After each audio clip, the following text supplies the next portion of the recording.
ایک پارلیمنٹ سے 2 ترامیم کافی ہیں، آئین ایسی دستاویزات نہیں جیسے بار بار تبدیل کیا جائے، مزید ترمیم کی حمایت نہیں کریں گے۔ Chairman Peoples Party Bilawal Bhutto کی میڈیا سے گفتگو، کہا بانی پی ٹی آئی سے ذاتی اختلاف نہیں، ان کا طریقہ غلط ہے، جس صوبے میں پی ٹی آئی کی ذمہ داری ہے وہاں ان کی حکومت ناکام ہو چکی، بانی پی ٹی آئی اب بھی اسی راہ پر چل رہے ہیں جس سے پورا سسٹم دباؤ میں آ جاتا ہے، سیاست میں آگے بڑھنے کا مفاہمت ہی بہترین طریقہ ہے، تمام اداروں کو اپنے دائرے میں رہ کر کام کرنا چاہیے، سیاسی جماعتوں کو بھی اپنی سیاسی دائرے میں رہ کر کرنی چاہیے، غیر سیاسی انداز میں فوج کو نشانہ بنانے والوں کا مقابلہ کرنا ہوگا، اگر ایسے ماحول میں رہیں گے کہ ایک دوسرے سے بات نہ کر سکے تو مسائل ہوں گے، میرا پنجاب آنا ہضم نہیں ہوتا، میں تو کہتا ہوں کہ سندھ میں اپنا گورنر لگائیں جو ابھی تک نہیں لگایا، پہلے جنوبی پنجاب کو صوبہ بنانے کے لیے اتفاق رائے پر عمل کریں پھر آگے چلیں، پنجاب کی تقسیم کا سوچ بھی نہیں سکتا، سندھ میں ایسا کرتا تو بہت رد عمل آتا، لوگوں نے الٹا لٹکا دینا تھا، عوام ووٹ دیں گے تو ضرور وزیر اعظم بنوں گا، اتحادیوں کو سیاسی سپیس لینی پڑتی ہے،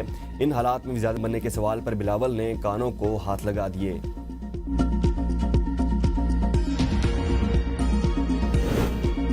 پی ٹی آئی اپنے بانی کو سیاسی شہید بنانا چاہتی ہے، وزیر مملکت برائے داخلہ طلال چودھری کہتے ہیں پی ٹی آئی حالات کو اس طرف لے جا رہی ہے اسے سیاسی شہید بننے کا موقع ملے، پی ٹی آئی والے بانی سے ملاقات کرنا ہی نہیں چاہتے، ان کی خواہش ہے کہ جیل کے باہر سیاسی شعبہ بازی کی جائے، سیاسی لوگوں کی بانی پی ٹی آئی کی نظر میں کوئی عزت اور وقت نہیں، ان لوگوں نے بہت سے فیصلے کیے مگر جیل سے سارے رد ہو گئے، ایک پارٹی چاہتی ہے کہ پاکستان میں نیپال، بنگلہ دیش یا سری لنکا کی طرح ہنگامہ ہو، ہمیں چاہتے ہیں کہ سیاسی عدم استحکام ہو، سیاسی حکومت کے طور پر ہم ایمرجنسی یا گورنر راج کی طرف نہیں جانا چاہتے۔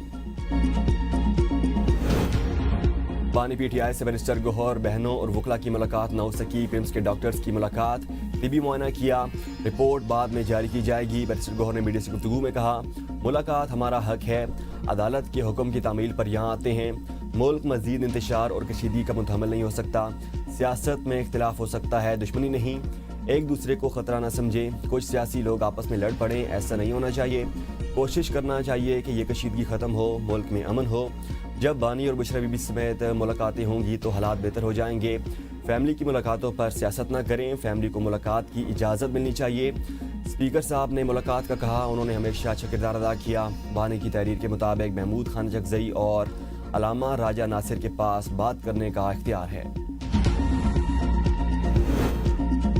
تب مل بیٹھیں تو مسائل حل ہو سکتے ہیں، مسائل کا حل ڈائلاگ اور سمجھوتے میں ہے، طاقت میں نہیں، ملک کو بحران سے نکالنے کے لیے حکومت کو پہل کرنی چاہیے، تحریک تحفظ آئین کے رہنما محمود جگزئی کی اے بی این کے پروگرام سوال سے آگے میں گفتگو، کہا اکثر فیصلے عوام کے حق میں نہیں ہوتے، آئین کی قدر کم ہو رہی ہے، سیاسی فیصلے ذاتی مفاد پر مبنی ہیں، فوج اور سیاسی قیادت کے درمیان نیشنل ڈائلاگ ضروری ہے، موجودہ حالات میں دونوں فریقین پیچھے ہٹنے کے لیے تیار نہیں، عوام کی شمولیت اور شفاف عمل سے ہی مسائل حل ہوں گے، طاقت، جنگ اور ذاتی مفادات مسائل بڑھاتے ہیں، مذاکرات کا مطلب منت نہیں، بانی پی ٹی آئی کو اپنی ذات کے لیے کوئی آسائش درکار نہیں، سلمان اکرم راجہ کی میڈیا سے گفتگو، کہا ملاقاتیں روکنے کی ذمہ داری ریاست کے کچھ حلقوں پر ہے، قانون کے مطابق نہیں، منشا کے مطابق ملاقاتیوں کو آنے دیا جا رہا ہے، جسے وہ چاہیں گے وہی مل سکے گا، بانی پی ٹی آئی کا حق ہے کہ بیٹے ان سے ملاقات کریں، بانی اور ان کی بہنوں کی بات پارٹی لائن نہیں، ذاتی موقف ہے، ہم کوئی سینسر بورڈ نہیں، بانی جو کہتے ہیں وہی باہر پہنچاتے ہیں، ہزاروں لوگوں اکاؤنٹس ہمارے کنٹرول میں نہیں، ہمیں ذمہ دار نہ ٹھہرایا جائے۔ پنجاب اسمبلی میں تحریک انصاف پر پابندی کی قرارداد منظور، قرارداد مسلم لیگ نون کے رکن اسمبلی طاہر پرویز نے ایوان میں پیش کی، قرارداد کے متن میں کہا گیا کہ ملک کے خلاف بیان بازی کرنے، انتشار پھیلانے اور پاکستان کے مخالف دشمن ملک کی اعلیٰ کار پارٹی اور بانی پر پابندی لگائی جائے، جو لیڈران خواہ ان کا تعلق کسی بھی سیاسی اور غیر سیاسی پارٹی سے ہو، ان کے خلاف ملکی قانون کے مطابق کارروائی کی جائے، ایوان پاکستان کے استحکام کی حفاظت کے لیے کام کرنے والے اداروں اور ان کے سربراہان کو خراج تحسین پیش کرتا ہے، اپوزیشن نے قرارداد کو سیاسی انتقام قرار دیا۔ صدر آصف علی زرداری اور وزیر اعظم شہباز شریف سے انڈونیشیا کے صدر کی ملاقات، دو طرفہ تعلقات سمیت عام امور پر تبادلہ خیال کیا گیا، باہمی دلچسپی کے تمام شعبوں تعاون کو مزید مضبوط بنانے کے لیے مشترکہ عزم کا اعادہ، دو طرفہ تعلقات کو مزید بڑھانے پر بھی اتفاق، دونوں رہنماؤں نے کشمیر اور غزہ کی صورتحال سمیت علاقائی اور عالمی مسائل پر بات چیت کی، ملاقات کے بعد وزیر اعظم شہباز شریف نے انڈونیشیا کے صدر کے ساتھ مشترکہ پریس کانفرنس سے خطاب میں کہا پاک انڈونیشیا دوستی ہر آزمائش پر پورا اتری، تعلقات بلندیوں کو چھوئیں گے، بات چیت انتہائی مثبت اور تعمیری رہی۔ میڈیکل، ہیلتھ، ووکیشنل ٹریننگ میں تعاون پر بات چیت ہوئی۔ انڈونیشین صدر نے شاندار میزبانی اور استقبال پر شکریہ ادا کرتے ہوئے کہا، پاکستان اور انڈونیشیا کے درمیان تاریخی تعلقات ہیں۔ غزہ کے معاملے پر ہم نے مشترکہ موقف اپنایا۔ تعلیم، تجارت، زراعت، ٹیکنالوجی کے شعبوں میں تعاون کو فروغ دیں گے۔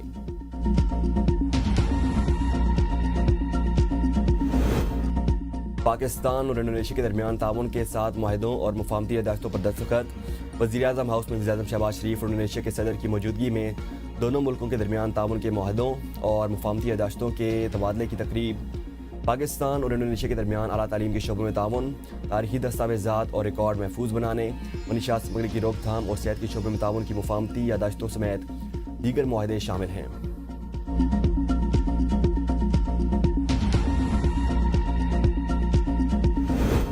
Chief of defence forces Syed Asim Munir کی انڈونیشیا کے صدر سے ملاقات۔ دفاعی تعاون بڑھانے کا اعادہ، باہمی دلچسپی کے امور اور علاقائی سیکورٹی پر تبادلہ خیال۔ پاکستان اور انڈونیشیا کا دفاعی تعاون مزید مضبوط بنانے کا عزم کا اعادہ۔ انڈونیشیا کے صدر نے پاک فوج کی پیشہ ورانہ صلاحیتوں کو سراہا۔ ISBR کے مطابق صدر انڈونیشیا نے خطے میں امن و استحکام کے لیے پاکستان کے کردار کا اعتراف کیا۔ ملاقات میں تربیت، انسداد دہشت گردی اور استعداد کار میں تعاون بڑھانے پر اتفاق کیا گیا۔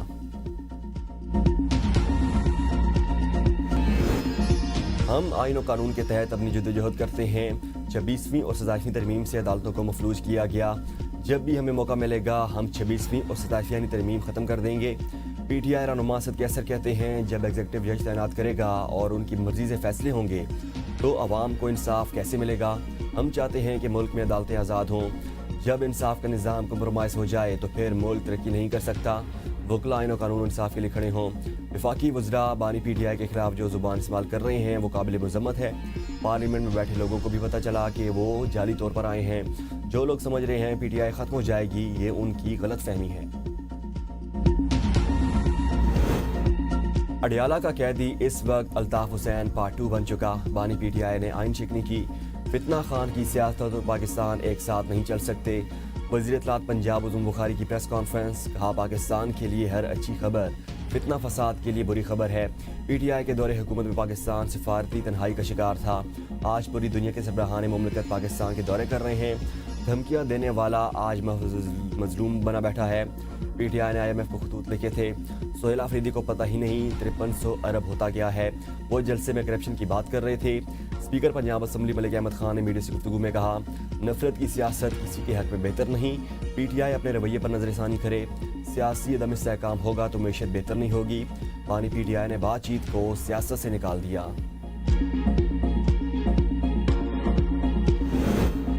خیبر پختونخوا کا مقدمہ اڈیالہ میں نہیں، سرکاری اداروں میں لڑیں۔ گورنر خیبر پختونخوا فیصل کریم گنڈی کا وزیر اعلیٰ سہیل آفریدی کو مشورہ۔ نیوز کانفرنس میں کہا، اڈیالہ میں بیٹھے شخص کی سزا ڈی چوک نہیں عدالتوں سے معاف ہوگی۔ سب لوگ اڈیالہ کے باہر ہوتے ہیں۔ صوبے کا نظام درم برم ہے۔ امن و امان کی صورتحال یہ ہے کہ لوگ صوبے میں شام کو گھروں سے باہر نہیں نکل سکتے۔ امن و امان کی بہتر صورتحال صوبائی حکومت کی ترجیح ہونی چاہیے۔ امن کے بغیر ترقی کا خواب پورا نہیں ہو سکتا۔ افغان سرزمین دہشت گردی کے لیے استعمال ہو رہی ہے۔ خیبر پختونخوا حکومت آج بھی ان سے مذاکرات کی بات کرتی ہے۔ امن خراب کرنے والے ہمارے بچوں کے دشمن ہیں۔ وفاق کے ساتھ دلیل اور دلائل کے ساتھ بات کرنی چاہیے۔ ریاست کی ریٹ کو چیلنج کرنے والوں کے ساتھ مذاکرات نہیں ہوں گے۔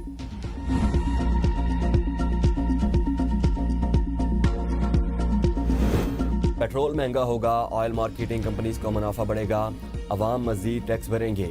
اقتصادی رابطہ کمیٹی نے آئل مارکیٹنگ کمپنیز اور ڈیلرز کے مارجن میں اضافے کی منظوری دے دی۔ پیٹرولیم قیمتوں پر فی لیٹر ₹2.56 تک اضافی بوجھ صارفین ادا کریں گے۔ مارجن میں اضافے کا ₹1.28 فی لیٹر کا بوجھ فوری طور پر عوام پر منتقل کر دیا جائے گا۔ پیٹرول پر OMC مارجن میں ₹1.22 تک اضافہ کیا جائے گا۔ ECC نے ڈیلرز اور OMCs کے مارجن میں 5 سے 10% تک اضافے کی منظوری دی۔ بجلی صارفین خبردار، بجلی ایک بار پھر مہنگی، ٹیرف میں بڑا اضافہ متوقع، بوجھ صارفین پر پڑے گا۔ گردشی قرض ختم کرنے کے لیے حکومت نے نیا پلان تیار کر لیا۔ بجلی کی قیمت میں اضافہ کر کے بوجھ صارفین پر منتقل کیا جائے گا۔ IMF کو بھی بجلی ٹیرف میں اضافے کی یقین دہانی کروائی گئی۔ مالی سال 2024-25 میں سرکولر ڈیٹ کا حجم 1614 ارب تھا۔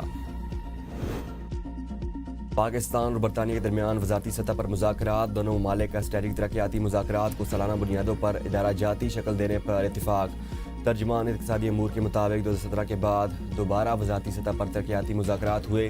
وزیر اقتصادی امور احد چیمہ نے برطانیہ کی دیرینہ معاونت سیلاب کے دوران فراہم کی گئی امداد پر شکریہ ادا کیا۔ برطانیہ کی جانب سے پاکستان کی مالیاتی اصلاحات اور مسابقت میں اضافے کے لیے جاری کوششوں کو سراہا۔ ایبٹ آباد میں لیڈی ڈاکٹر وردہ مشتاق قتل کیس میں GIT بنانے کا فیصلہ۔ وزیر اعلیٰ خیبر پختونخوا کی منظوری سے مراسلہ چیف سیکرٹری کو ارسال۔ GIT کی صوبائی حکومت کے سینئر سول افسر کے سپرد کرنے کی تجویز۔ GIT میں CTD اسپیشل برانچ ایبٹ آباد پولیس اور پروسیکیوشن کی شمولیت کی سفارش۔ معروف یوٹیوبر رجب بٹ آج اسلام آباد ہائی کورٹ میں پیش ہوں گے۔ عدالت نے آج تک ان کی حفاظتی ضمانت منظور کر رکھی ہے۔ برطانیہ نے پاکستانی یوٹیوبر رجب بٹ کو ملک بدر کیا۔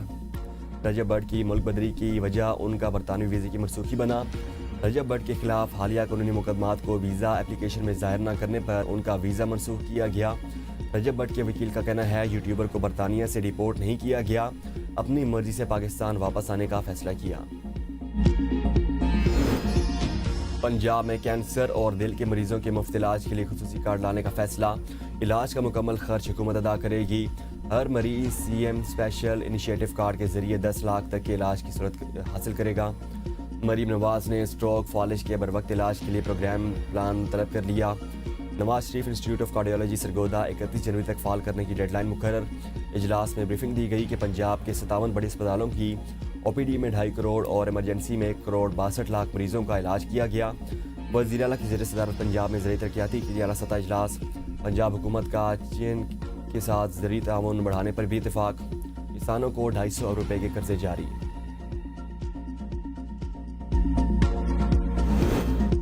وسائل کی کمی امن کے قیام میں رکاوٹ نہیں بننے دیں گے۔ وزیر اعلیٰ خیبر پختونخوا سہیل آفریدی کا کاؤنٹر ٹیررزم ڈپارٹمنٹ کے عام اجلاس سے خطاب۔